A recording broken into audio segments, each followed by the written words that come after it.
How's it going, everybody? Welcome to LUMIX Live this week. We are back, we are live, and we've got a lot to cover today about the new firmware update that was released for the S1II series of cameras. So I've got my S1II actually hooked up, because that's the only one that I have the ARRI log unlocked on of my samples, so we can show you everything that was added in the updates. So I've got the camera hooked up so we can walk through, all that stuff from ARRI log to the in-camera focus stacking stuff, and we can cover it, and I can show you how to do it and all that kind of fun stuff. Audio is not synced. Let me double check something. So I've got the camera hooked up so we can walk through from ARRI log to the... Good point. My audio does not look synced. What did I change? Let me see if I can fix that real quick. No. Let's go here. Advanced. Give me 1 second, y'all. Let me see if I can get the audio is synced for you. Okay. All right. All right. We're just gonna roll with it. Okay, cool.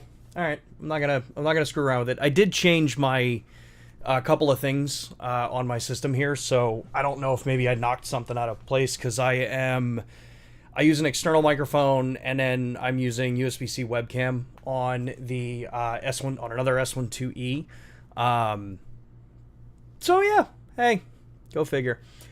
Color's very purple, like a Prince concert. Yeah, I did also change some of my lighting around too, and I haven't got a chance to rebalance it all yet. But anyway, we're going with it.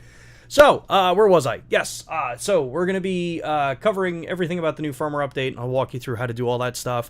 I also want to talk about the lens that I use for these streams, which we've talked about before, which is the 40mm f1.8 or T1.8 autofocus anamorphic from Surrey. So I want to talk about using that because when I was at Build last week, I actually exclusively used that lens on the S1R2 for street photography. So I want to talk about some of the experience there too, and kind of show you, if you were wanting to play around with anamorphic lenses in a photography sense, how you could use it right now, knowing that we don't have D-squeeze for photography, because there's some really cool looks you can get out of it. But before we jump into that, and I will address a bunch of the questions that have come in before, so don't worry, we will get there. Sean, I need to send you some real anamorphics. Yeah, the autofocus was a nice advantage, though, in New York, Cam. Yeah, before we jump into that, I want to remind y'all in the US about LUMIX Pro services. We have the Red and the Platinum tier. Red is free. You just get that by purchasing the camera, follow the QR code or the link down in the description. Get yourself registered, 3-year warranty, you get yourself into the program for it. If you're someone who demands more out of your service and support program, you can always upgrade to the Platinum tier. That's a paid level service with 20% off out of warranty repairs, 2-day repairs with next day shipping both ways. You also get access to our membership hotline, so if you'd rather speak to someone for service and support, you can do that. You also have access to annual sensor cleanings, calibrations, firmware updates, all that stuff if you don't want to do it yourself. So you can send those into our service center and have that taken care of. So I encourage you all, if you're in the US at least, you can follow the QR code down below or look at the link in the description, get yourself registered for it. It's free, so it makes sense to get that extra manufacturer coverage. If you are not joining us from the US, we have global link down in the description that will bring you to the global portal to see which program's available in your region. It's not available in every region, but at least you'll be able to see if it's there for you. So, okay, let's address some of these questions first. I'm not going to get through all of them in this first chunk that we'll address before we dive into the camera. But I do want to address some of these because I just want to get out of the way. So first one that came in was from Uncle. Says, I've got 2 questions. Recently got an S9 as an EDC alternative to my S1II. Awesome choice. Are there any short-term plans for more small primes? Question mark. And the second question is, any news regarding on a full-frame video model? Or on a full video model? So from us, we don't talk about or publish anything about future lens plans or anything like that, other than what's available on our current lens roadmap, which looks like, I think it's like a telephoto one that's still on there. But I do seem to remember that I think Sigma had made some comments about some smaller lenses around the BF, so I would encourage you to go take a look at some of the interviews that have been done with them about it. If you're looking for something like right away. From us, we're not going to tell any of that kind of stuff, even if we, even if I do know, there's nothing I can talk about. But yeah. And then as far as like future products, like always on these streams, we don't talk about future products. Even if I did know about them, I couldn't share them with you. But ultimately, yeah, nothing I got that I can give you info on there. Graham says, we need some answers about overheating on the S1II. Is this a problem with firmware? And if so, will it be fixed? Blaming it on the cards doesn't work. Even recommended cards overheat. Disappointed. This is the one that I want to really kind of cover, at least as much as I have information to cover right now. I am going to be clear with everybody. I do not have every answer. I do not have... there's not really anything that I can update people with. As far as some of the claims that have been made out there, some of the different performance that some users have seen in various different situations. What I can tell you, and I know this is going to trigger some because I've already seen the comments on the various platforms, but it's just what it is right now, is I'm going to walk through all the information that has been made available about this camera since before it was actually even, like, anyone received them in their hands. So this is information that everyone's had access to that you could have checked on, and you can kind of understand, and I'll try to explain what some of this information means to kind of help better understand what the cameras are capable of, right? I want you to understand this is not coming from a stance of offensive or defensive. I'm just trying to provide everybody info, just straight up details. So to start with, the S1 Mark II, S1R Mark II, and the S1IIe, and in fact, all cameras that we've produced, even the S5II and the 2X, do have in the user's manual statements that concern thermal management and performance based on certain testing criteria. These are probably the most, I want to say, neutral testing methods, and what I mean by that is they're probably some of the more repeatable. So it's something that you could test on your own. We can test internally. A third person in a totally different environment could also test in their environment. That's why we include that in the user's manual. So let's start with the S1 Mark II. Make sure I pull up my screen. There it is. Cool. I did it right. All right. So in the user's manual, which I will put a link to these down in the description because they're publicly made available. In the S1 Mark II, in the user's manual, it has a statement and a guide that explains what continuous record time you should be expecting out of the product. This has been available since before the camera's actually been shipping, so it's something that has been available. So in certain modes, like C4K 60, C4K 120, C4K 30, we give you an estimated time limit that in our testing the cameras have been able to run. This is not something we've been hiding. This is something that's been made available. Testing is done at 23C for this, so that's 73.4 degrees Fahrenheit for those of us in the imperial measurements. And we list out what the settings are. So that's in ambient temperature at 23C or 73.4. So that is just ambient temperature. Without external devices connected, no wireless connections, things like that. And it's specified using a specific SD card because that's what we can control, right? We can put a mode in there, we can put the camera, we know the stability on those cards, all that kind of fun stuff. And it explains that at approximately 20 minutes for C4K 120 in that environment, 60 minutes in that environment, that's what you get. Could you get more if the temperature's lower? In the ambient temperature's lower, cool. Will you get less if the temperature's higher? Possibly. There are a lot of factors that come into play. So this is available. And again, I'm going to drop these in the description as well. I just ran out of time before the stream started. So that's for the S1 Mark II. The S1R Mark II, we've also had these available. These have always, again, these were available from the day of announcement with the cameras. Again, 8K 30, C4K, 4K 60, C4K, 4K 30, with the time ranges that in this particular testing, in this environment, this is the information that's been made available. It is always good practice that you do a lot of research, that you check what other users in your similar use cases experience with different products. And the fact of the matter is that that's why when you look at people that talk about cameras that have these things early, they're all over the globe. They're all over in various different regions. There's people from Australia to Northern England to Canada to the southern states like where I am in Texas to Southern California, and they all have different use cases and experiences. The thing that, well, actually, let me cover the S1 Mark IIe as well. So the S1 Mark IIe, its ratings here, C4K 60, C4K 30, we have the limits there, and then 6K 60, which is the 2:4:1 ratio. That's the new aspect ratio added. Again, in the same testing environments, approximately around 40 minutes, and you get all the testing information here. So again, I'm going to put these in the description so you have access to them, and you'll be able to actually read them yourselves and kind of see what it is.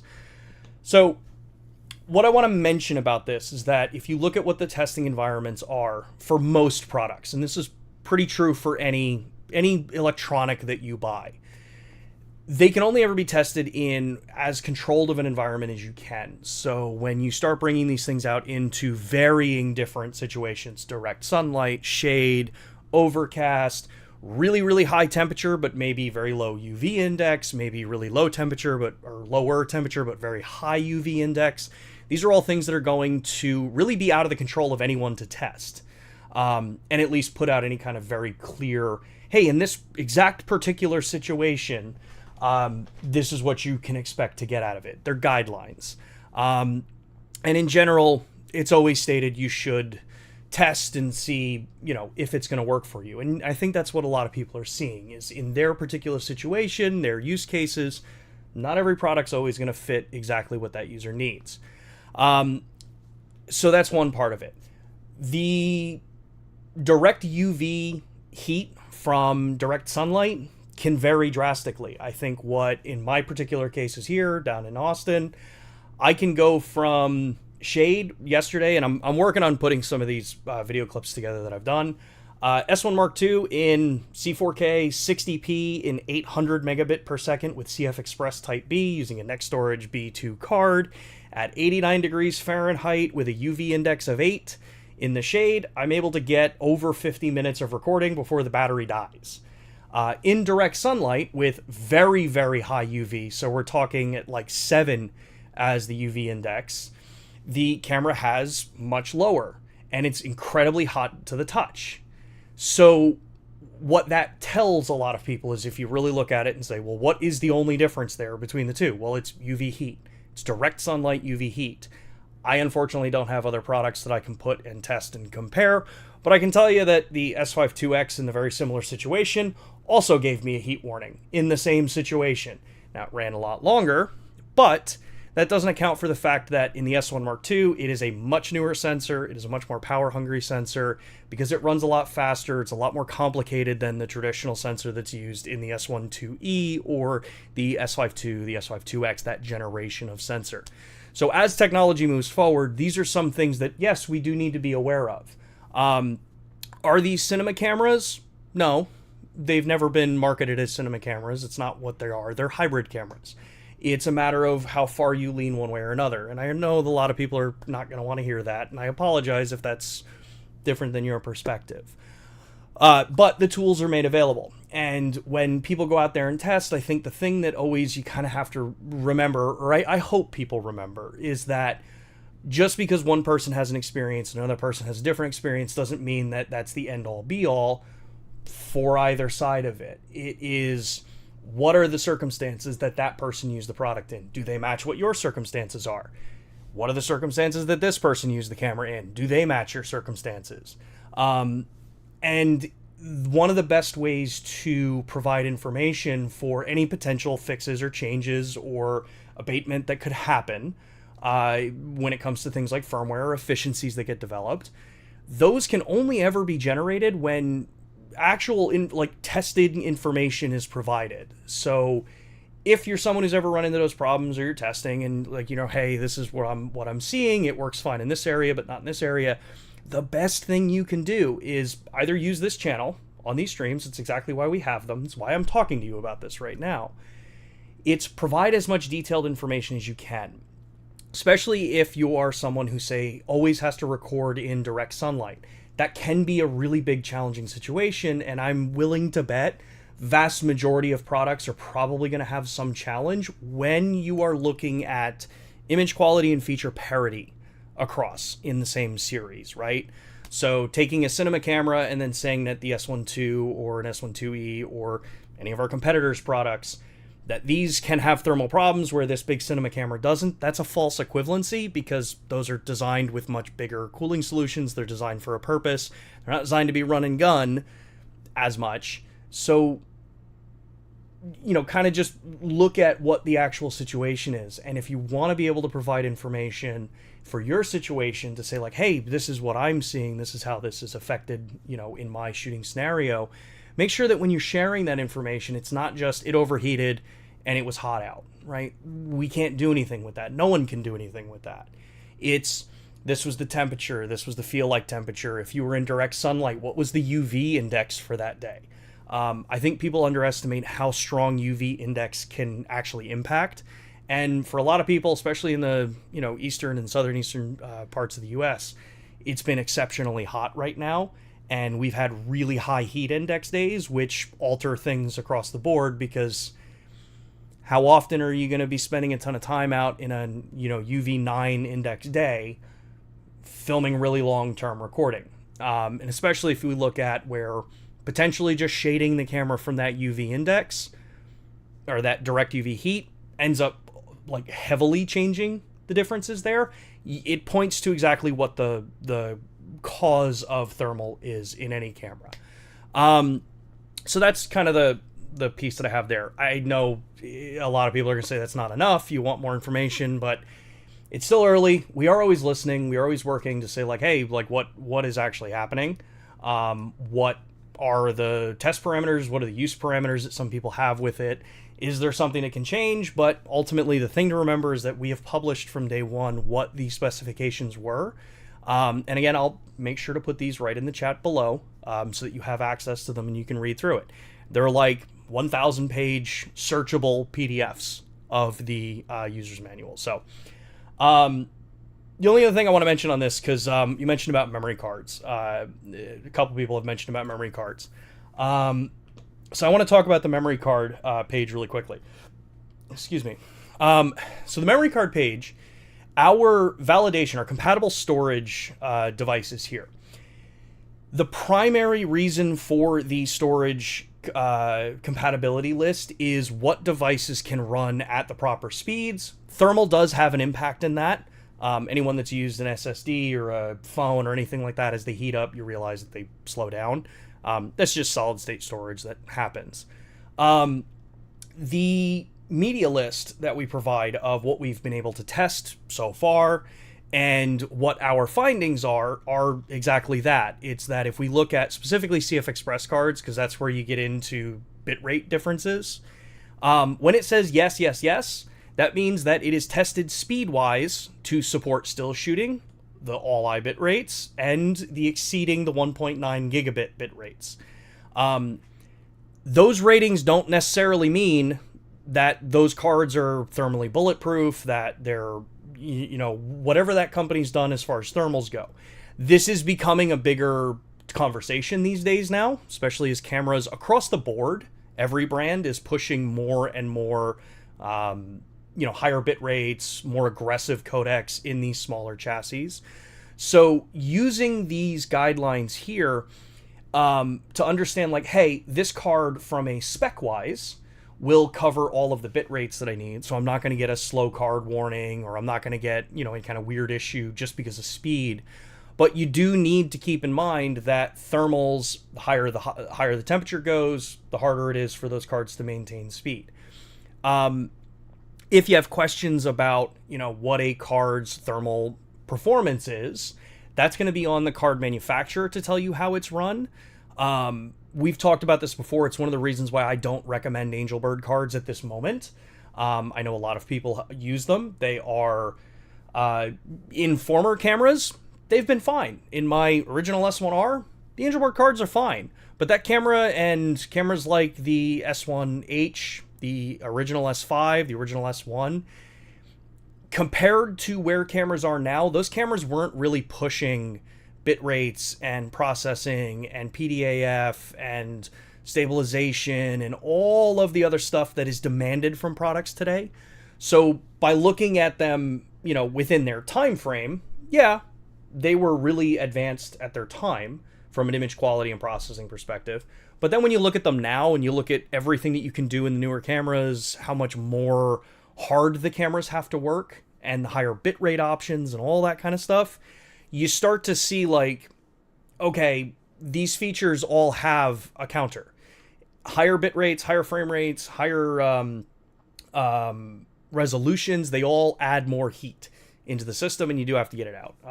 So looking at all the different cards, while those Angelbird cards worked great in the older cameras, I don't recommend them in the newer cameras. One, because we haven't completed testing on those cards, so I have no formal thing that I can point y'all to and say like, hey, yeah, we've tested them, they work, they don't work. It is more anecdotal that when I put them in my S1R2, which was the first camera I tested a lot of this stuff with, when I put them in the S1R2, it was like a 60% loss in record time compared to using the Next Storage B2s or the Pro Cinema 640 or 320 gig cards. I don't recommend using the Pro Cinema 256 gig card.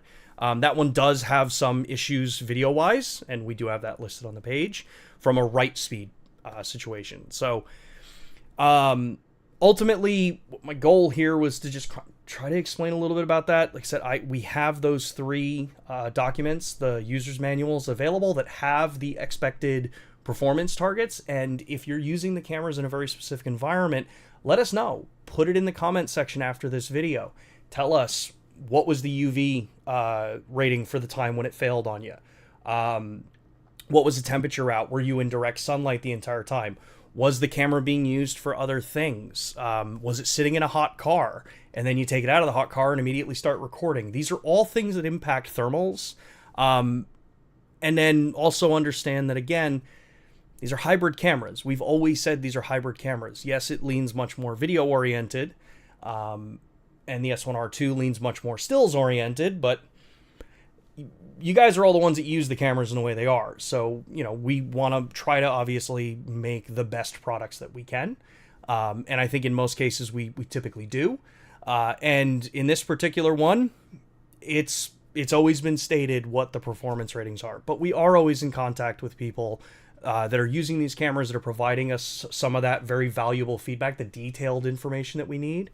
And for those that, want to share your insight with it, 100% please do, because that's what helps build better products. And again, leave that in the comment section after this. The chat is just harder to be able to search it later. So if you leave it in the comment section afterwards, listing, this was the UV, this was the temperature, this was the feel like. You don't really need feel like because humidity is not a massive impact on this stuff. Was I in direct sunlight? Was I in shade? What recording mode? What bitrate mode? Those are things that help. And if it's something ultra, kind of odd or out of place, those are times when, even something as like, hey, if we reach out, it's like, hey, can you send us a saved camera file? Because then I can set my camera up exactly like yours, try to replicate the scenario. Now, obviously, temperature and all that kind of stuff's not going to be exactly the same, but we can try to replicate some of this stuff. But ultimately, always do research on the products, kind of understand what they are, what they're capable of, and I know that's what a lot of people are in right now. So I think that's why some people are talking about this, but I don't want people to think that this is not something that we see, that people are, asking us these questions, or that we're going to try to dodge a question about this. So hopefully that 10 to 15 minute rant there about some of this gave you a little bit of insight. Yeah. Now I want to move on to different topics because of what the stream is actually about today. Yeah, let me catch up with the chat to see what, wow. I'm so far behind on the chat here. Let's see here. If I miss some of your questions, I apologize, because I'm trying to see where I was beforehand.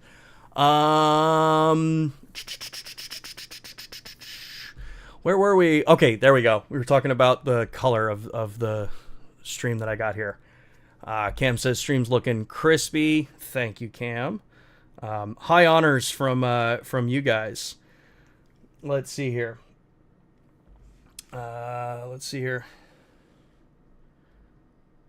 Okay. All right. As a macro photographer, I like the addition of in-camera focus stacking. Would like to see that possibly come to the S1II or the 2X. Yeah, the focus stacking is well, let me change my camera. The focus stacking is one of the newer features that we've added in with the firmware. Talk about a segue. And for those that haven't seen it yet, in the S1II, the S1II, the S1IIe, and the S1R2, you now have an option when you go into the camera's menu. When you're in photography, you can go into, right under bracketing, you have focus stacking. Now, focus stacking in this camera lets you do different step values. So this is how far the lens is going to move. And then you can do up to 15 images. Once this is started, a couple cool things to note about this. One, it gives you kind of a guide here to see where the cropped area is going to be, because accounting for potential focus breathing, the different lenses that you may be working with, the camera's going to try to, stack everything that it can, the best that a camera can do for you. But it gives you that guide so that you don't frame it too tight, and then when you get the stack, you realize that it's cut some of the product out. But ultimately, this whole setup is actually pretty easy to use. Now I'm going to do a basic one here. So we're going to go up here. Let's do it about there. And then literally as simple as just pressing the shutter button. And then the camera, I have a 2-second shutter on there, and it's just running through, and it's running that stack. It's going to process the image. So it's going to take all those images, put it together, stack them in as the system's designed to. It does take a little bit to process it because you are working with the raw files. And in the same setup that this is doing where it's stacking the images, it's also saving all 15 of those raw images for you. So you can do a stack later if maybe you're not super thrilled with how it came out in the camera. But now when I review the image, you'll see that I've got a stacked image. And one of the challenges with stacking, especially something very deep like this, and a big shallow depth of field, potentially you're going to get a little bit of like kind of hazing, a little bit of ghosting around some of the bokeh areas there. But you get a solid-ish option there. So if I'm using this for, say, social media, it can be great. If I stop down more, obviously you get a little bit better result. So we'll stop this down a bit and show you from there. But it does let you be able to just go through. When I'm at a longer shutter speed now, you hear that I don't know if you can actually hear that. The mechanical shutter's firing. So this is done in electronic shutter unless you go to a longer shutter speed. And again, this is the first implementation that we've done of actual photo stacking in the cameras. We used to have the 4K, 6K photo option that also did a post focus, which you could stack images. That was done through video. So a little bit of a different scenario. But for anyone that's looking to do some basic, straightforward focus stacking in the camera, you've got it now in all three of the S1II series. We'll let this one process for a second here so that we can zoom in and I can show you how it looks. Let's go here. And you'll see now that I stopped down a little bit, looks much better compared to shooting wide open. Clearly, I do a lot of focus stacking. I know a ton about this, don't I? Sarcasm. But I get something that, for my uses, perfectly fine. I've got front to back focused on all three of the cameras, and I can easily take this. And then the nice thing, again, is that I have the 15 raw files that I can bring into something like Helicon, which is the only program I know for doing it. Again, shows you how often I do focus stacking. I can use a program like Helicon, and then I can just throw them in there and actually do kind of a much more complicated focus stack if I wanted to. Let's see here. Darren says, does this mean it's de-squeezing in camera and sending out to live streaming? No. This is sending the squeezed image into OBS, and then I'm de-squeezing in OBS in real time. Please consider adding a sports mode for IBIS. The IBIS on the S1II is excellent, but it reacts a bit too stiffy and it's too strong in some situations, for example, when filming sports. I would Danny, I would double check and make sure you don't have like boost IS on or anything like that. And depending on the lens that you're using, actually I might be able to show it. This lens might have it. So in the stabilization menu, let me get out of focus stacking. In the stabilization menu, under the operation mode, you'll have normal, which is going to compensate up, down, left, right. You have auto, which if you start to pan, it's going to disable the panning stabilization, which is pretty similar to what we used to do with lenses a while ago. And some modern lenses still have this, the mode 1, mode 2 switch. I would try some of these. By default, this is always on normal, but try setting it to auto if you have that option. Some lenses, like our 70-200 2.8, I believe gives you an option in the menu. Yeah, because I don't have it here on my desk. We'll give you an option actually to software say like, hey, only compensate vertical because I'm going to be panning with it. So I would try those things. See if it helps in your situation.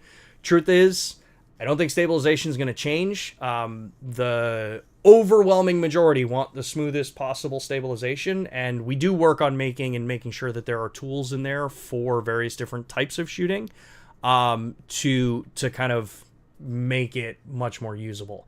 Like that particular mode, like I was saying, and some of the lenses, like telephoto lenses, having the ability to set mode 1, mode 2 for stabilization effect. Appreciate the firmware update for my S1R2. Any chance the SmallRig A2 profile will make its way to the S9 or S5II, or release it .cube so we can use Vlog with it? So I don't think you're going to see SmallRig A2 come to the S9 or S5II. Not because I don't think the cameras can do it. I think because that profile is built for the 3 new sensors. Color profiles are a tricky thing. Color profiles are built based on sensors' performance. That's why, like, ARRI LogC3 is in the 3 new cameras. It's likely never coming to the other cameras, and it's on the GH7 because, one, that is an actual ARRI designed it, and we paid them to design it for the camera, and that's why it's a licensing fee. So there's a licensing agreement with ARRI to include that, to give you the closest match to the Alexa or the ARRI LogC3 workflow that you can get. I highly recommend taking a look at Kofi's video about it. I know CVP did a video about it also, to see the experiences from different perspectives, and kind of just see how that works if you're looking at the ARRI LogC3 side. Art Vision, it was great meeting you at Build 2. We're back. Could we get a picture profile in the works that looks like RAW for photo? I find natural with some tweaks works well, but would love to see RAW in camera for the S1R2. Not sure what you mean, Brendan. Yeah, I'm not 100% sure what you mean by that. Where do we go? Linus. Okay, message retracted. Okay, maybe you've commented it there. Fielding, could you talk about the new LUMIX EDU program? I'm retired Navy CT PAO. Now going back to school for visual journalism. Just got my approval to join, but still waiting on account activation. So, to be honest, I don't really know much about the EDU program at the moment. We actually just, because I've been traveling and stuff, I haven't been part of some of the meetings with it. But, yeah, we do have an EDU program that has just launched. So if you take a look at it, you do need to have a .edu, I believe it's a .edu, email address, and then you'll get access to that program. The activation, or like the approval for the accounts, I believe the last I heard, we've had a halfway decent like influx of people like registering for it. So sometimes that may extend just making sure that everything's validated and everything's cool. But yeah, there is the program there. I believe there's different benefits for being part of it. So I'll try to get a little bit more clarity, and we can talk about it next week. Fielding. But yeah, it's there for those that are in school to help benefit anyone that's within the education side that wants to get into camera equipment, but maybe don't necessarily have the funding to do, a much larger purchase. If using external SSD, not CFB, does it help from overheating? It can. Depending on what frame rate and aspect ratios and all that kind of stuff. Moving storage outside can definitely help. It's going to depend on what your what frame rates and whether or not. Like I said, the biggest thing that I've seen from some of them out there. Actually, Patrick, you're in the chat. I think one of the biggest things that we've seen is direct sunlight can be a pretty big impact.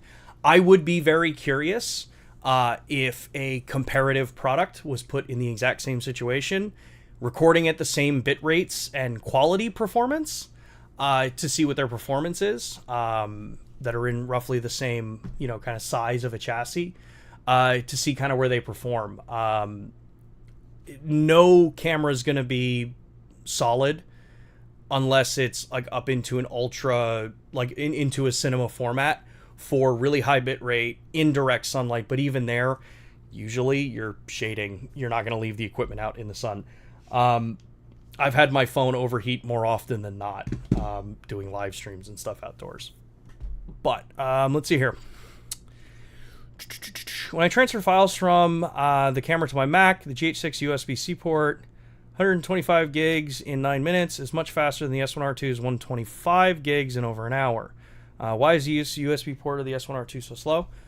I would double check on that, or I'll have to double check on that, Linus. I haven't experienced those kinds of speed differences with the S1R2.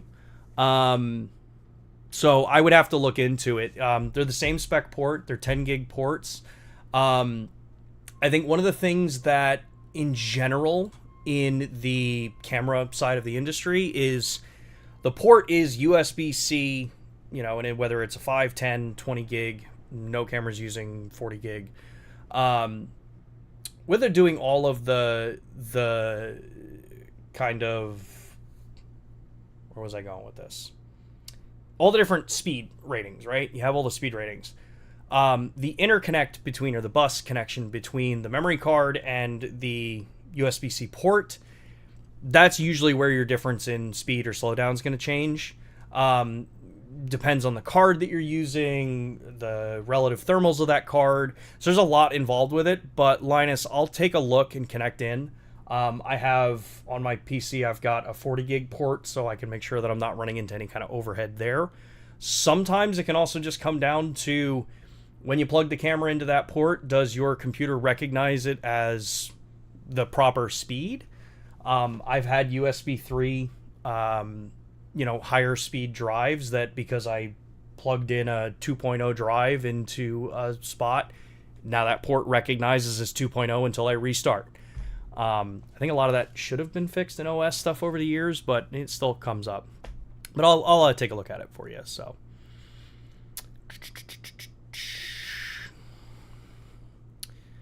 I bought an S1R2 to upgrade my RX10 III for travel videos. So I need great audio, but no DCI 4K, which was the reason I bought the S1R2. But sadly, audio is terrible even with the XLR2. Base pig, I would question terrible as a term that gets thrown around. I read some of your comments before about the base level. I've passed that on to the engineering team. We have a lot of experience in audio, so I don't know, and I don't have an answer for you as far as the stuff is there. But yeah, I'm asking people to look into it for you. So, Philip says, can you talk about autofocus quality, speed, and accuracy in current LUMIX cameras? That's a challenging one, Philip, because it's going to vary depending on the shooting scenario. For me, I've used our focusing system for so many years. I've been with Panasonic LUMIX for 10 years as of this year. So I've worked through all of our systems. I may not be the best person to ask for a relatively impartial opinion on it, because short of maybe a handful of others, I don't think many others know how to use the focusing system as much as I do, or as accurately as I do outside of Japan, the engineering team, and a few others around the globe. But I do everything from tracking motorcycles that are whipping by at, 60, 70 miles per hour. I photograph my dog that is running. He's a red heeler, so he's not necessarily the slowest dog. He's not the fastest dog either. And I do a lot of landscape and city-style street photography. The autofocusing system's never been an issue for me, even with our DFD era cameras. So I would highly encourage you to talk with other photographers that may be using it, or videographers that may be using it, depending on their scenario. We've been using autofocus in our system on these streams ever since the S1II came out with the PDAF system, and all the streams before that were using the box cameras, the BGH1 and the BS1H, all in autofocus for talking head, and I never once had someone talk about pulsing or inaccurate focus or things like that. So yeah, that's about as much as I got for you on that one. So let's see here. Where did we go? I think we've got through. What's that? Community update on HDMI. So HDMI, on our cameras, there's a couple things that are going on with HDMI in general. So one, the performance on HDMI latency is definitely improved over the previous generation cameras. Something to keep in mind is that with HDMI, there's a couple ways that companies can choose to use it. You can either have your audio properly synced, so that means that every frame of video and every frame of audio is synced 100% in the current general designs. So that's one way to do it, so that everything is perfectly synced from the start all the way to the finish. There are others that may fudge it a little bit and let audio and video slide back and forth a little bit, so you're not always 100% perfectly synced. We adhere pretty strictly to HDMI standards and the way they should work, but we are always looking at trying to improve and make systems better. So yeah, we're always working on it as far as HDMI goes. I'll tell you, with these cameras, I've never had a problem with focus pulling, but I'm not a high-end cinematographer. I'm not someone shooting weddings anymore, so take that as you will. All right, let's go back up to the top here. All right. There's a bunch of questions up here, and then we're going to jump back and I'm going to talk about a couple more of the little updates in there. All right, so we talked about that. Okay, more of that. Talked about that.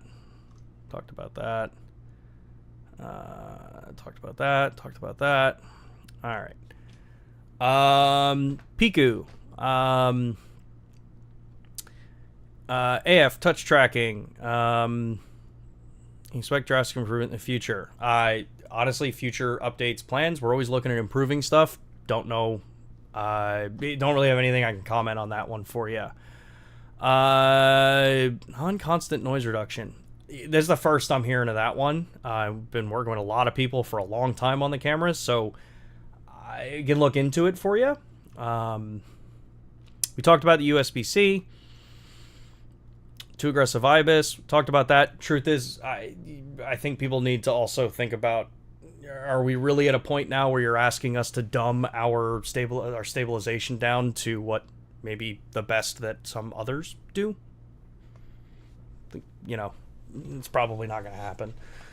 ARRI LogC3 not available for photos. It is available for photos in the GH series.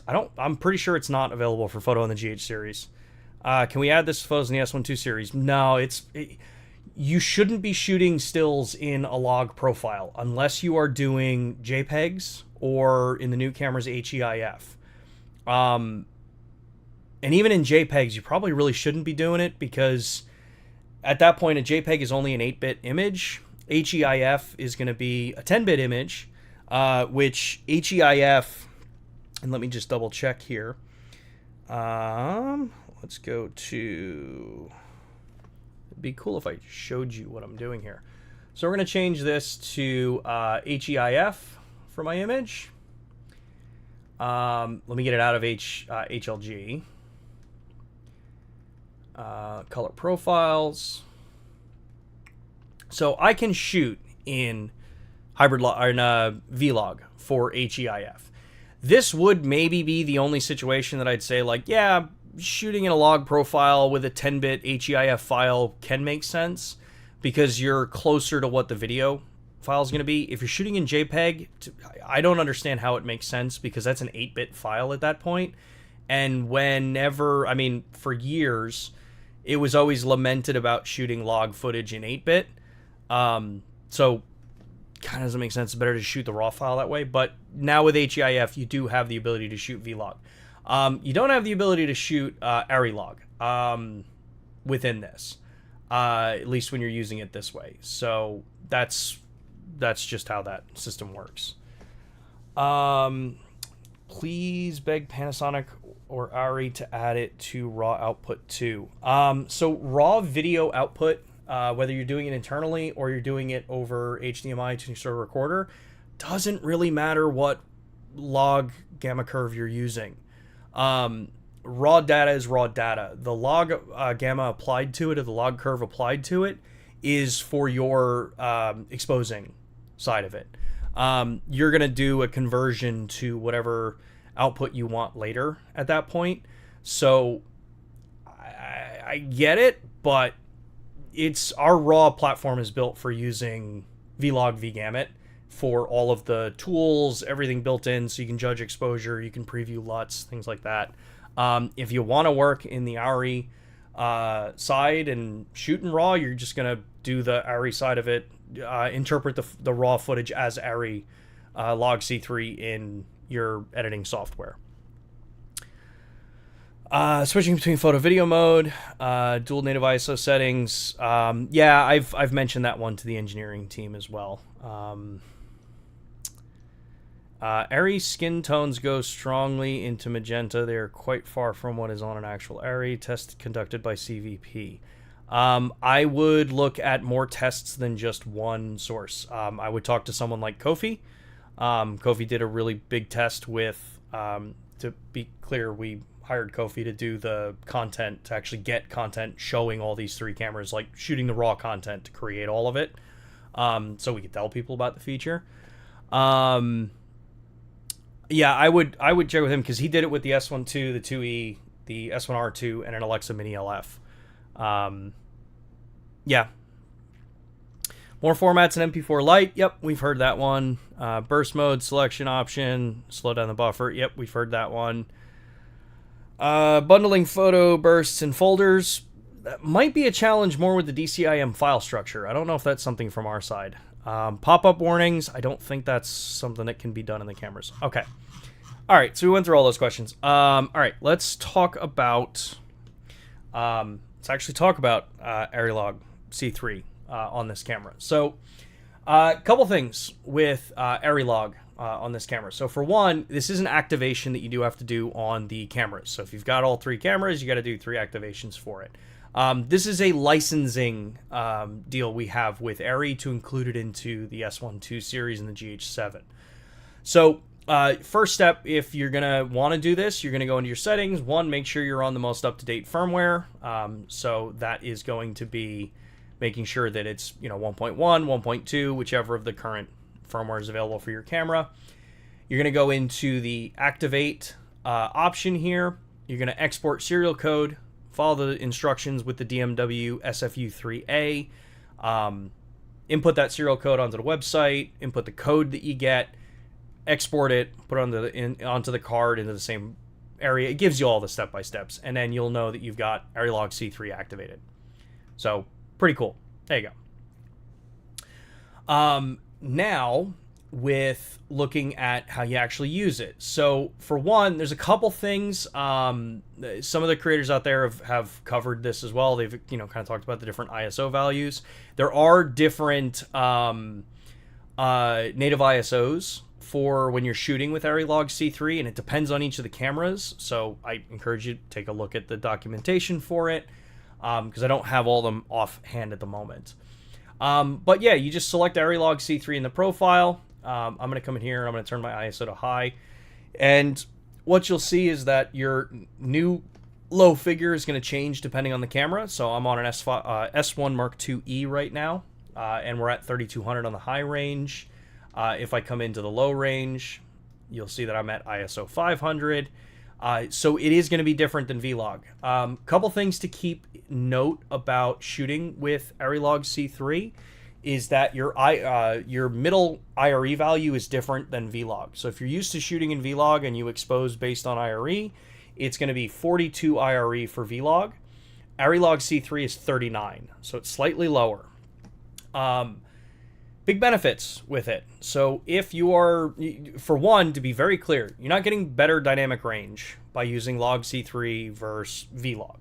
That's not the purpose of doing it. It's the same thing that RAW doesn't really give you more dynamic range than an internal compressed codec, inherently, when you're looking at just the footage. What it's going to give you is access to the log-to-log workflow. So you can work in ARRI's workflow with their 80+ look library that they have for LogC3.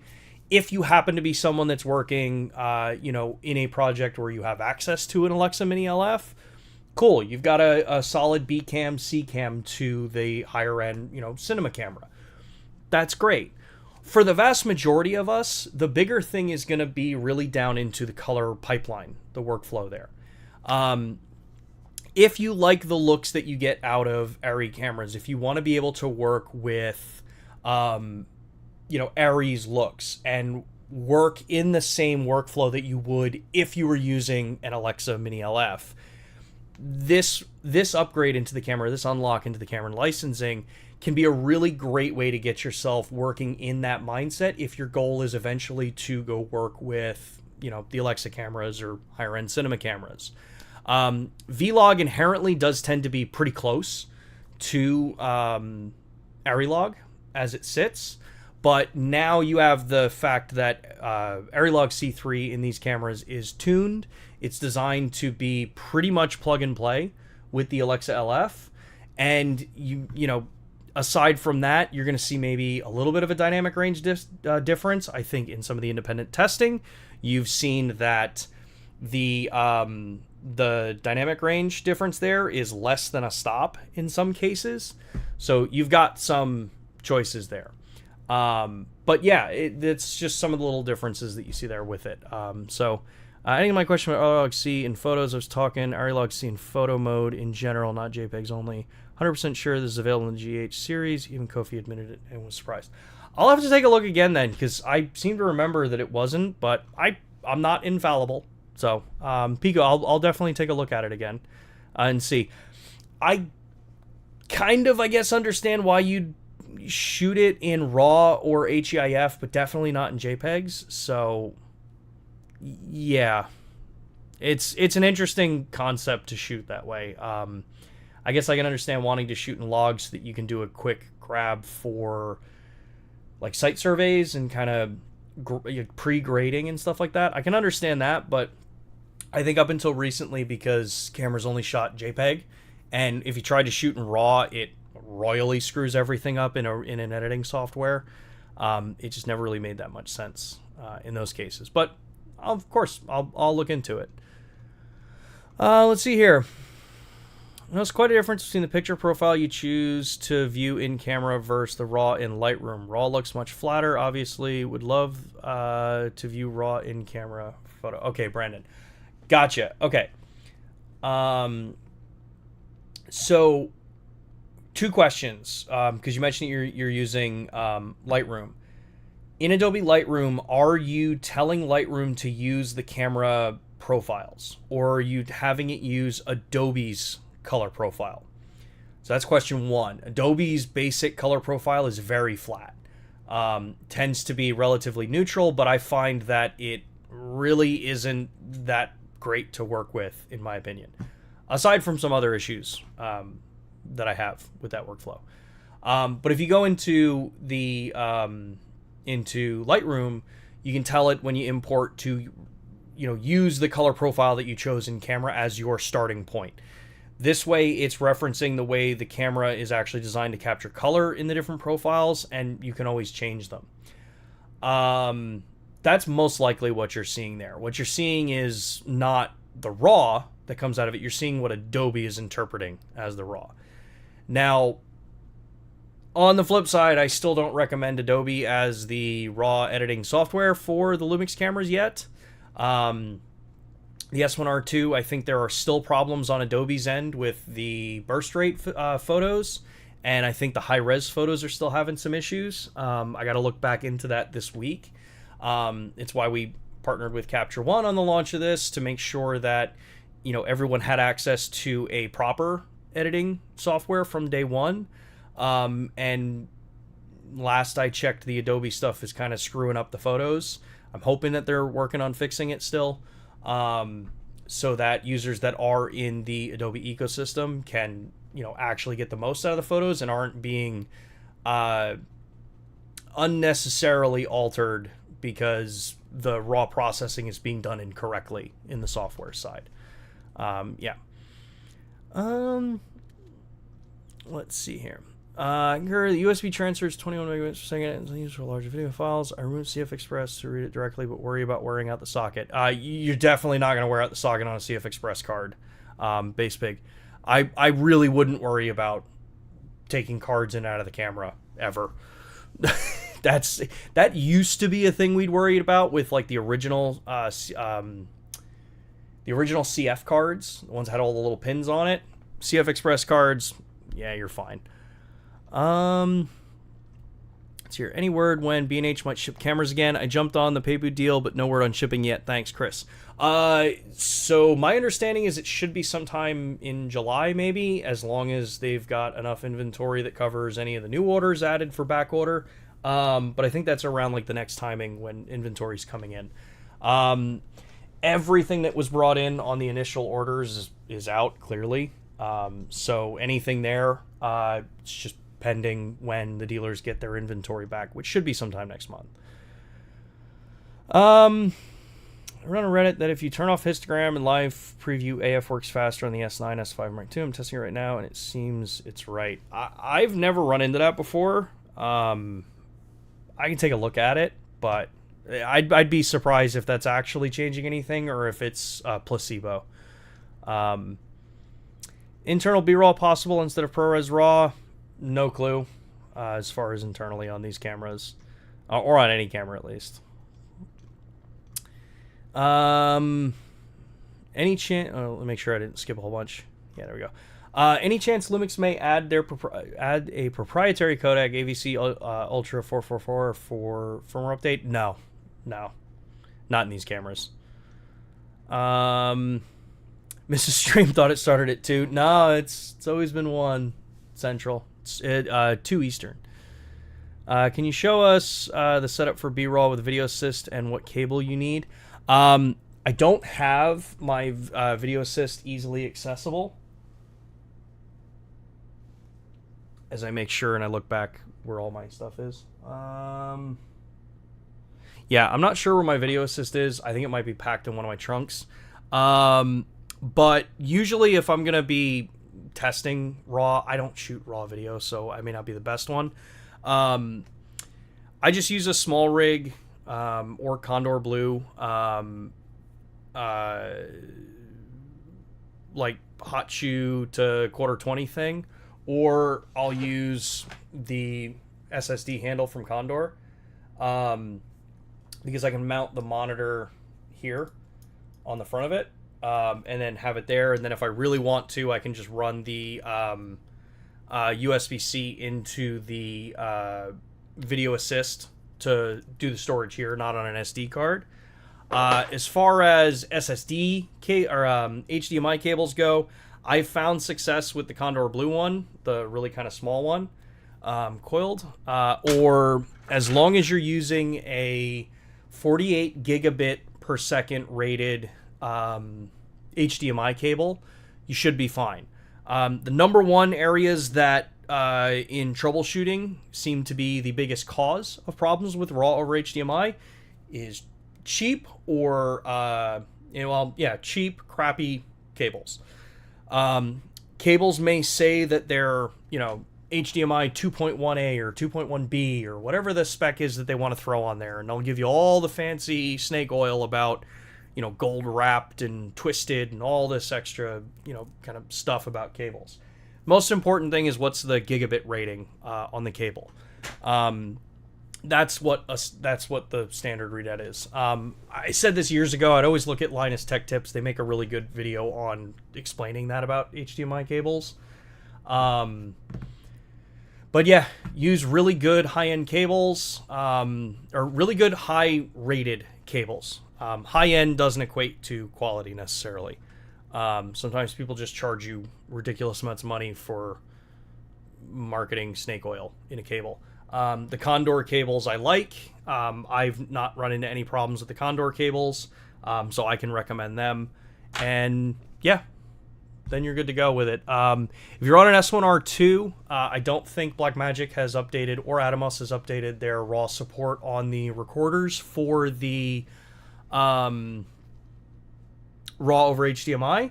But as soon as they update, obviously you'll see it on their pages and stuff like that. So Eric says, B cam for Alexa LF. Alexa has an optical low pass filter. Yeah. Some cameras do, some cameras don't. A lot of cameras don't. They can still be a B cam for it.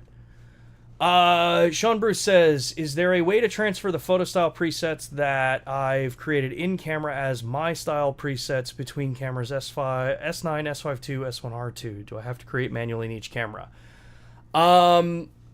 Across those three cameras, unfortunately, yes. You would need to create them or recreate them.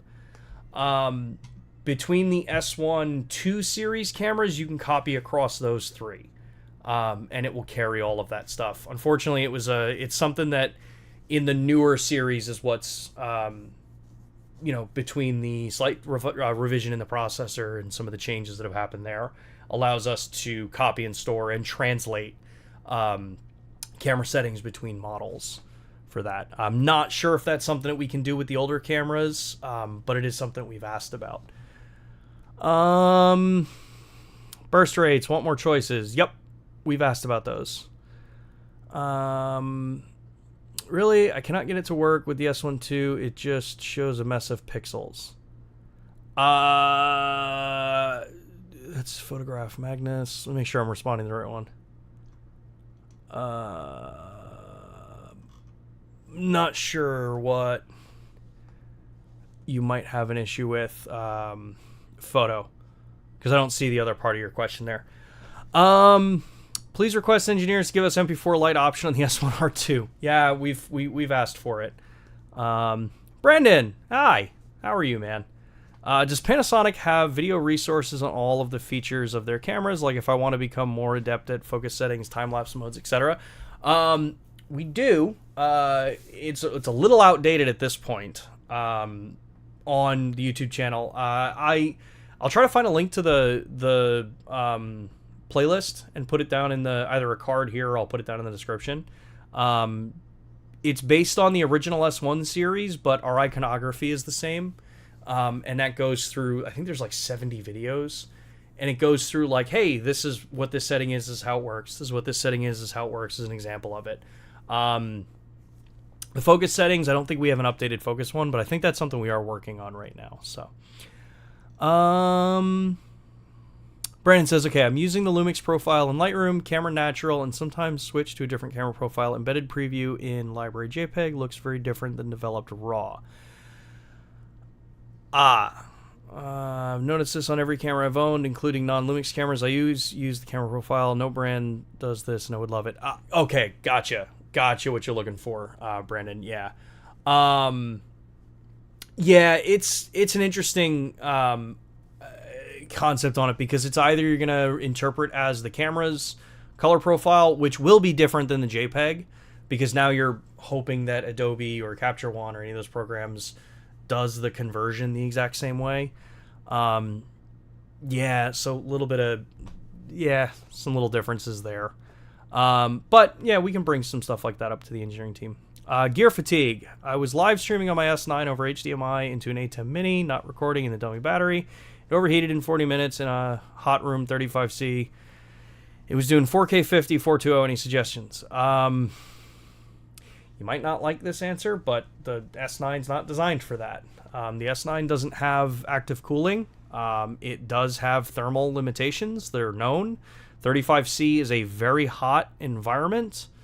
To be recording 4K 60, or 50 in this case, HDMI out is the same processing as internal recording if you're doing 4K, and the A10 Mini only takes a 1080p signal, so it's got to down convert it to 1080p because it's the one that I use as well.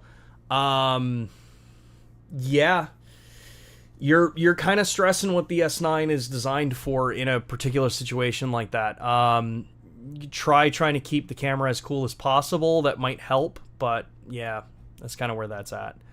All right, let's wrap up with the firmware update conversations, the last of what we've got here. So, yeah, we talked about the in-camera focus stacking. We talked about ARRI LogC3. Some of the other things that are added in with this, for those that are on cameras or on the S1R2, the update adds the ability to use the camera as a USB-C webcam on your connected device. So, if I go into the USB menu on the cameras, you'll see I have webcam image quality. We have HD, Full HD 30, Full HD 60, and 4K 15. These are the current ones that we have available. I am currently using Full HD 60 on the S1II for this live stream. I've been using it actually since the S1R2 launched for these streams, and especially when I moved over into the Anamorphic stuff. So you've been seeing what the USB-C webcam stuff works like. The biggest thing is that this is plug and play. Once you set it into the mode that you want and what frame rate resolution you want, plug it into your computer. It'll show up as UVC camera onto your computer. The main things to keep in mind when doing USB-C live streaming is you do need to make sure you're using a decent cable. If you're using just a random USB-C cable that you find, in the bottom of a bag, if you're using cables like this is like one I got off Amazon from Anchor. This cable it may look like USB-C. It's got the USB-C connection, but it's like a lot of products that you may just use the connector, but it still runs on the old standard. So this is still running at USB-C 2 speeds. So if I try to do the bit rates that I need for live streaming out over USB, it won't work. It'll look like a pixelated mess. You'll get like a weird line, and then it'll skip, then it'll drop out. Sometimes it works, sometimes it doesn't. Use a really good rated USB-C. Usually you want to go for like USB-C. I would say not go anywhere below like a 10 gig or 20 gig cable. Not that you need 20 gig or 10 gig, just that those cables are rated for higher data rates, and you're not going to run into any problems of like, maybe it's the cable. So that's like one of the number one things to look at as far as that goes. But it plugs into OBS, plugs into programs like Teams and Zoom and all of the different platforms out there, plugs right in, and you get a good signal. You want to make sure that the camera's in the video mode. And you do set your color profiles and all that kind of stuff before you plug the cable in. Once you plug the cable in and you select webcam, it's going to say, hey, I'm starting to record. And then you're off to the races. It's outputting the signal. You can do like what I'm doing, which is I have an anamorphic lens and I'm just using OBS to de-squeeze the image so that I can stream like this because I want to and I have the ability, so why not? What else? If you're in an S1R2, one of the other kind of updates that you'll see is the addition of the updated focusing mode. So under the focus options, you'll see detecting subject. Now under the type of subject for human, you now have the urban sports option, which is designed for things like breakdancing and parkour, things where people's bodies contort outside of like a normal looking standard human silhouette. So you have that in the S1R2 now as well. A couple other things. I don't know, like, I was surprised that we added this, but we did add the ability to change the focus frame color. So right now I've got it on white, and you see my focus box right here. Move it to the bottom of my desk here. Actually, we'll put it, I'm trying to find where I can put it where it's a little bit more easily visible. Let's put it back on the lens there. Yeah, that's a little bit easier to read. So you can see that my focus box is white. Well, we've now added the ability to come in and I can change the color of that. So now it's blue, and I don't know about you, but I can't see that. I can come in, I can change it to green. I can see that a little bit better than white. I can come in and I can change it to red, and I can see that. So you've got the ability to change the focus box color to better suit, you know, maybe your particular eyesight, your need, or to have a bigger differentiation between where it is in standby, and then when I half press, it changes visibly to green, and I know that I'm in focus for that particular shot there. Will we get automatic AF detection mode switching? No clue on that one. Since LUMIX is so close with Blackmagic design, would LUMIX be able to use a RAW codec that works in DaVinci Resolve internally? I think the bigger conversation is on Atomos, or not Atomos, on Blackmagic implementing ProRes RAW, considering we do it, Nikon does it, Olympus or OM Systems does it, Fujifilm does it. All of these companies support ProRes RAW. At this point, Resolve's the one that's kind of holding out, I believe. So I would honestly press more on Resolve to adding ProRes RAW as support, because clearly that's what most of the companies have coalesced behind for in-camera RAW support. Excuse me, in-camera RAW support. Some of the other stuff that was added into the firmware as well. So if we go to the Wi-Fi settings here, a couple cool things with the Bluetooth setup. If you're on the S1R2, if you're on the S1II or S1IIe, you already have these from day one, but now the S1R2 is going to get them. Under the Bluetooth option and Bluetooth functions, you have the ability to Bluetooth connect to gimbal, timecode generator, or to your smartphone. Smartphone one, we kind of all know what that is. That's to connect to LUMIX Lab, all that fun stuff. Timecode, that's to connect to the Atomos UltraSync Blue. Gimbal is to connect, as of today, to the RS4 Mini from DJI.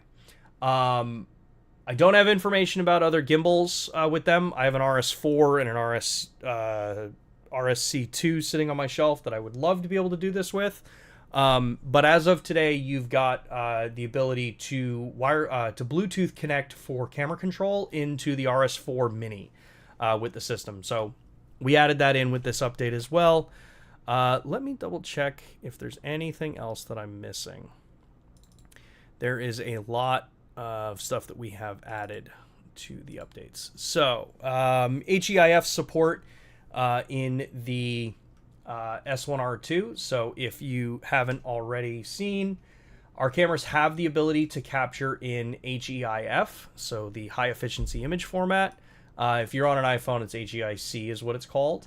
So you've got the ability to switch into that. You also have the ability to change into high dynamic range, depending on the different profiles that you want to work with, in black and white or in color. Or you can stay in standard and, you know, work on the different color profiles that you want for that. The HLG, so if you're going to shoot HEIF images or 10-bit kind of still images that aren't raw, and you use HLG, when you transfer this to your mobile device, if you're on iOS, they're going to automatically trigger the phone to display as HDR. And then when you further go forward and you put them into things like Instagram, they'll also trigger Instagram to properly display it as HDR. The other update in here is going to be, depending on what lens you have attached, you have the focus ring settings control, as well as the function button setting now added in with this. So you're able to go in there and say like, hey, I want to be able to program my manual focus ring when I'm in automatic to do something different. That does require a firmware update on the lenses, so make sure you update the lenses. We have more lenses that are going to be updated throughout the year. We talked about the recognition. We talked about Bluetooth time code. We talked about focus stacking. If you are in the playback of an image, you do have the ability with this update under the playback option to actually move your footage. So the copy setting. Because I only have one card in here, I don't have another CF Express card easily accessible or my SSD. I can take the footage and stills from my CF Express card and my SD card, and I can actually copy and move them onto an external SSD. So if I'm out in the field and I run out of storage on the CF Express card, but I've got an SSD, as long as it's formatted for use in the camera, I can then just copy and move those files onto the SSD as my storage and free up my internal memory to make for quick backup or for just copy and move. So we've added that into the cameras. We talked about USB-C video class. We talked about DJI. The other thing I wanted to mention was that we added the Capture One. Let me rearrange these screens here. We added Capture One tethering for wireless connectivity. So I can wirelessly connect in and tether to Capture One for image capture. LogC3. The S1R2 got 8.1K and 7.2K open gate. The open gate options, your 8.1K is going to be in 24 frames per second. That's the maximum frame rate that you can get for the full height of the sensor. 7.2K gets you full height visually of the sensor, so it's going to downsample. But that's where you can get up to 30 frames. So if you're in a PAL region, you can get your 25 frame by putting it to 7.2K. We talked about the AF frame change. The update that just came out. So I did just see this question in the chat here. So Patrick, you're the first one that I see when I look through, but I think a couple other people were asking about it as well, about flash triggering.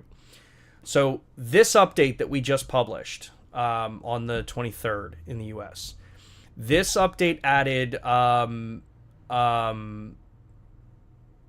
some updates for flash triggering. So if you were having issues prior to the update that we just released, I would just double check it on the three new cameras, the S1II, S1R2, and the S1II.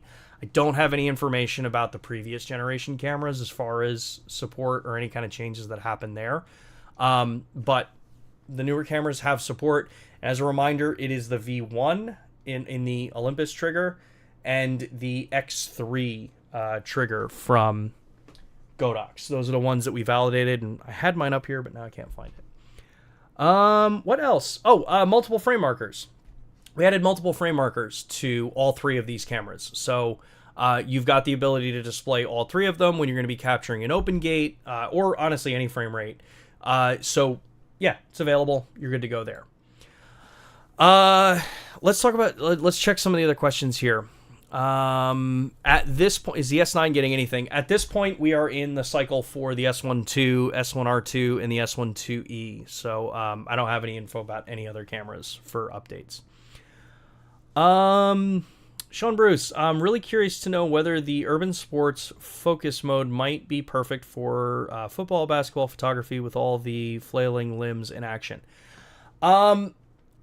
I think you're still going to probably have better luck with the standard human detection instead of urban sports. The urban sports is really looking for like truly contorted, bodies. So think gymnastics, parkour, and breakdancing, where a person kind of like really shrinks down and really changes the format.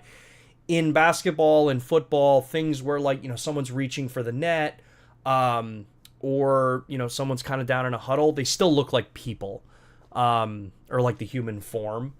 It's worth a try to play around with it and kind of see what works. But I'm willing to bet I think that the standard human detection is probably still going to work better in those environments.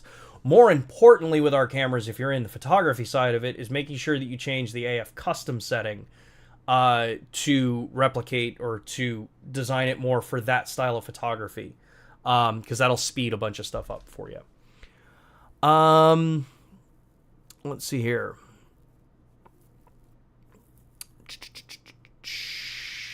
Eric.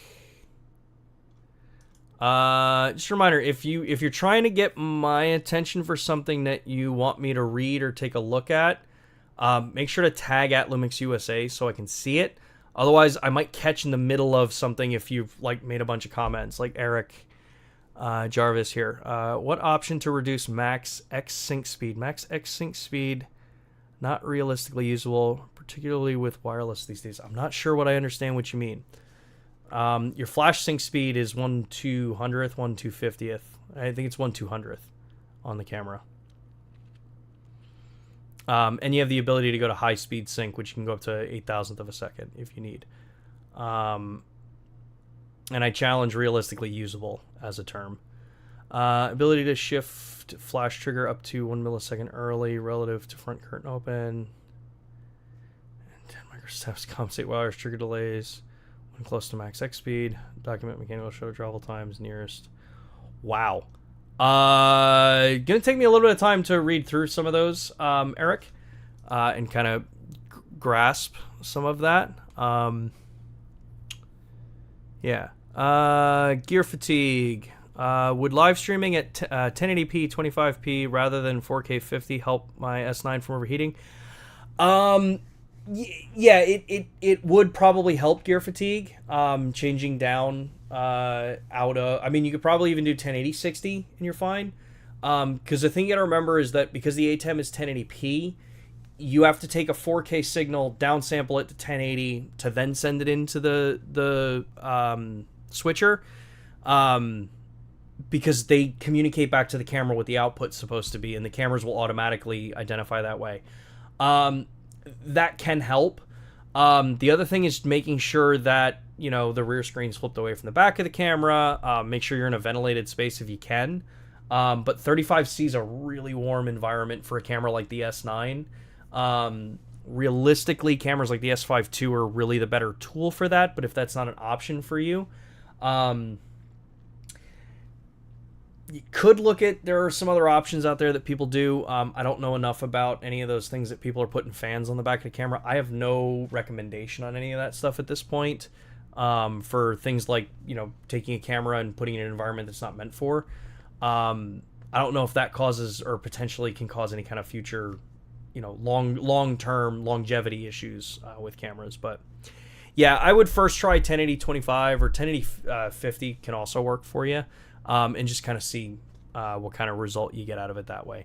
Yeah.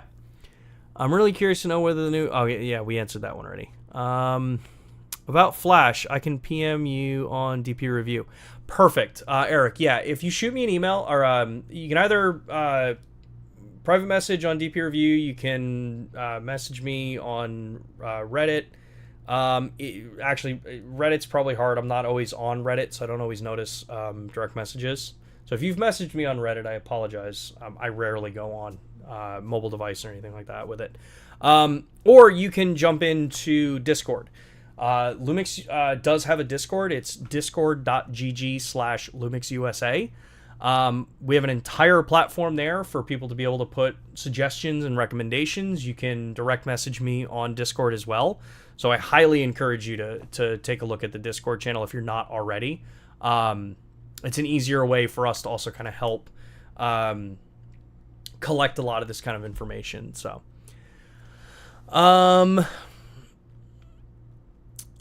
can use your Ronin 4D same sensor. Wait, what? Not sure. When does internal... Nice, Cam. When does the internal ND firmware come out? That's the same time that the firmware comes out where it will do my laundry and make my coffee. Same time. You know, right about that. If I own two S1IIs, do I need to buy an ARRI log license for both cameras? Yes. The licensing is per camera. for ARRI log. So if you do need it on both cameras, you would need to have 2 codes for ARRI log. Are we going to receive tethering on Capture One for the S1II and LUMIX Flow? Honestly, no clue about S1II or S1II or any of the other cameras. My understanding is I think that leans more on whether or not Capture One is going to deploy it. We have obviously we have the S1II series deployed in there. They have the information on how to make it work. So I would recommend, if that's something that y'all really want, make sure to communicate that desire to Capture One. Obviously we're working with them. We've got the S1II series, but a lot of times that kind of support requirement or desire definitely comes out stronger if it's coming from you, the user, on various different platforms. That's why we do these streams. This way I can reference my engineering team. Hey, read this stuff for what people are asking for.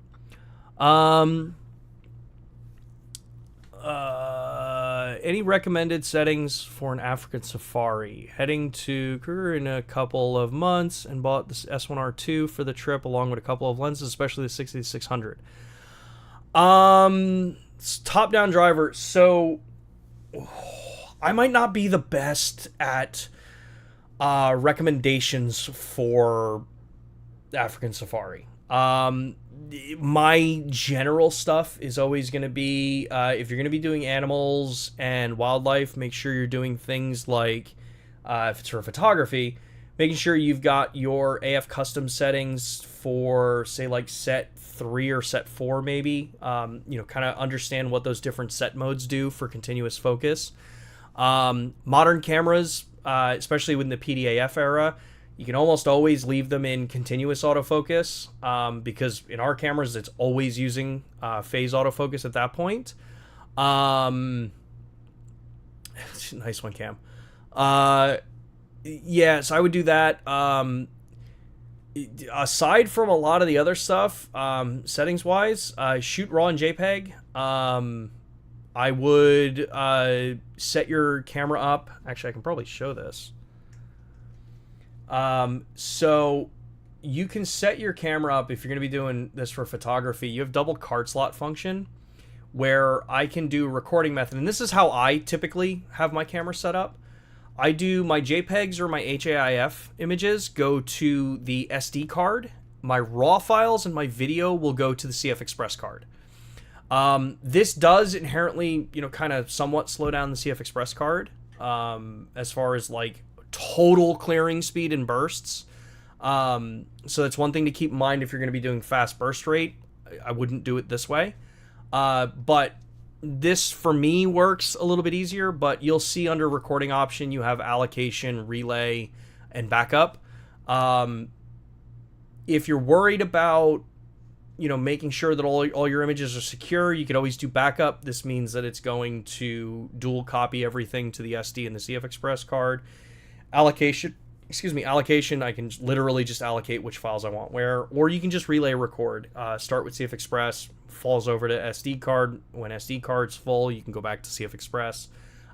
Make sure you get those kind of things set up. Filters, lens cleaners, all that other kind of fun stuff to make sure for your trip. Yeah.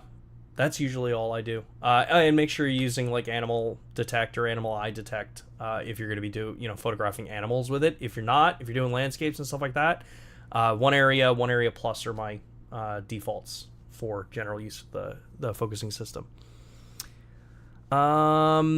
Mighty says, I'm having a problem with my main menu button on the S9 and want to repair it. Where can I go to do that with LUMIX? Mighty, if you were in the US, you can submit for, let me see if I can find the page really quickly. You can submit for a service request within the US or Canada for your LUMIX cameras. I think this is page, right? Yeah. Who is it that I said? Mighty. Mighty, look here for North American repair needs. This is if you're not part of LUMIX Pro Services. If you are part of LUMIX Pro Services, you can just do it through that portal. Otherwise, Mighty, you can take a look at that page. Select that you're using the LUMIX S9, your zip code. It's going to give you one service center. We have one service center in Florida that does the repairs for us. But you can get it submitted in for that, to have them take a look at it and see what's going on with it.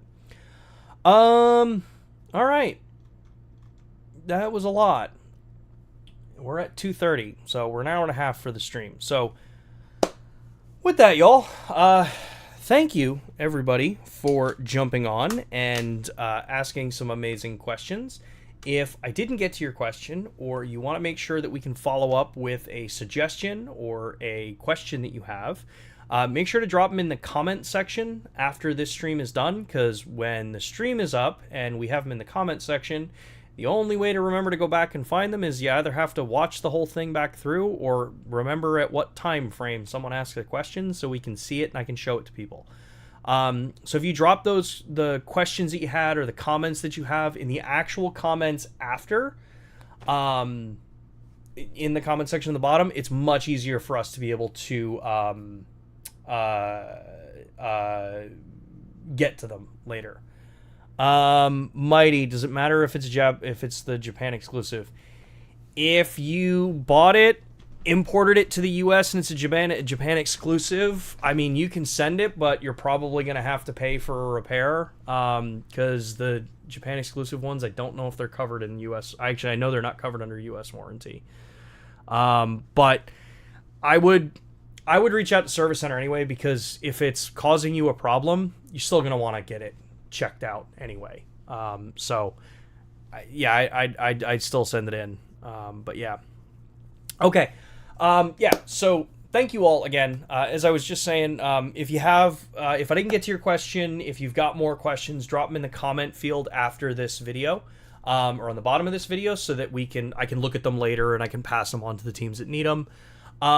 We will be live again next Thursday, at 2 p.m. Eastern time.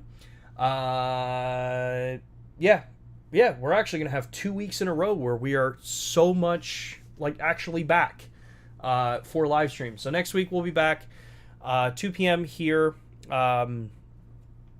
just continuing the conversation, and yeah, if you've got stuff that you want to learn about the cameras, you can always drop those down in the comment sections as well. This way I can, try to prepare some stuff for next week if there's a very specific thing that you all want to learn or kind of understand about the cameras. Otherwise, I hope you all have a great rest of your day. I hope you have a great weekend coming up. If you haven't already, liking this video is a big help to the channel. It's a big help for us to continue to grow this. Yeah, it's a massive help.